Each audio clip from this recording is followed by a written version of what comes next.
Assalamualaikum dan salam sejahtera, bersama saya Fansrina Abdullah dalam Buletin Pahang 3 Februari 2022.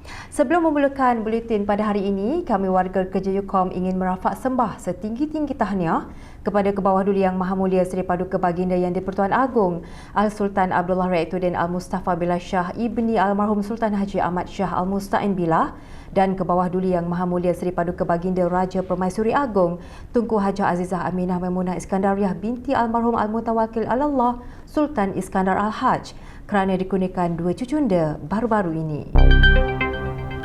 Kebawah Duli Yang Maha Mulia Seri Paduka Baginda Yang di-Pertuan Agong Al-Sultan Abdullah Raituddin Al-Mustafa Billah Shah ibni Almarhum Sultan Haji Ahmad Shah Al-Musta'in Billah dan Kebawah Duli Yang Maha Mulia Seri Paduka Baginda Raja Permaisuri Agong Tunku Hajah Azizah Aminah Maimunah Iskandariah binti Almarhum Al-Mutawakil Alallah Sultan Iskandar Al-Haj dikurniakan dua cucunda baru-baru ini.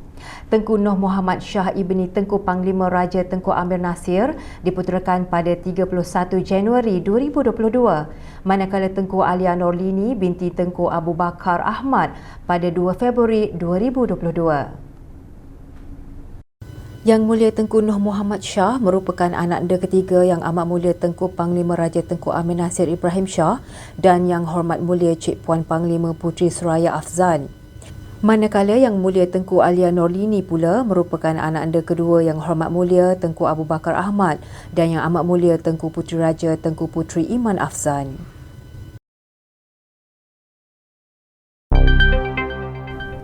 Pelbagai bantuan persekolahan yang disumbangkan oleh kerajaan negeri kepada golongan pelajar kurang berkemampuan termasuk wang saku. Pengurus Sejawatan Kuasa Pembangunan Luar Bandar dan Hal Ehwal Orang Asli Negeri Pahang Yang Berhormat Datuk Abdul Haziz Haji Mat Kiram berkata, usaha berkenaan diteruskan dari semasa ke semasa bagi memberi semangat untuk anak-anak meneruskan pelajaran. Menurutnya, kerajaan negeri tidak pernah meminggirkan pelajar, terutamanya golongan luar bandar yang kurang berkemampuan. Kerajaan berusaha untuk membantu dalam pelbagai bentuk termasuk sumbangan wang tunai, pembelian komputer riba dan sebagainya bagi memastikan mereka dapat meneruskan pelajaran sekaligus mengubah nasib hidup masing-masing. Beliau berkata demikian ketika majlis penyampaian wang saku kepada pelajar sekolah tahun 1 hingga tingkatan 5 di Masjid Sultan Ahmad Shah Ceruh di Raub. Dalam pada itu, beliau turut berkesempatan menyampaikan cek bantuan daripada Yang Amat Berhormat Menteri Besar Pahang kepada seorang penduduk Encik Sulaiman Daya yang rumahnya terkesan akibat bencana tanah runtuh. Beliau berharap agar mangsa tabah menghadapi ujian dan sumbangan yang dihulurkan dapat meringankan beban yang ditanggung akibat bencana yang menimpa.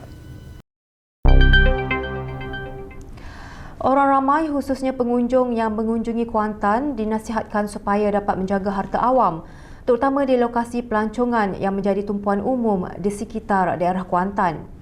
Datuk Bandar Majlis Bandaraya Kuantan MBK Yang Hormat Datuk Hamdan Hussein berkata, meskipun Kuantan telah diiktiraf sebagai bandaraya setahun yang lalu, namun sikap dan budaya vandalisme masih berleluasa hingga menyebabkan usaha bagi mengindahkan bandaraya ini tidak dapat dikekalkan. Jelasnya, pihak MBK berasa kecewa dan sedih apabila melihat budaya vandalisme yang berlaku di Kuantan Art Street. Malah usaha mengindah dan menceriakan sekitar bandaraya juga seolah tidak dihargai pengunjung maupun pemilik bangunan. Beliau juga berharap agar karya kreatif di Kuantan Art Street kekal cantik dan bersih untuk dikunjungi sebagaimana mural dan Art Street di tempat lain. Beliau berkata demikian ketika dihubungi Unit Komunikasi dan Media Pahang UKOM. Menurutnya, inisiatif dan usaha yang dilakukan oleh MBK ini bertujuan menarik pengunjung selain dapat menyediakan peluang pendapatan kepada peniaga di kawasan seliaan MBK sekaligus meningkatkan ekonomi setempat. Beliau berkata vandalisme dan sikap kurang prihatin akan membawa imej yang buruk kepada Kuantan sebagai bandaraya pelancongan. Terdapat juga dinding dan lantai yang ditebuk untuk pemasangan saluran air dan kumbahan dan keadaan ini merosakkan hasil seni di Kuantan Art Street.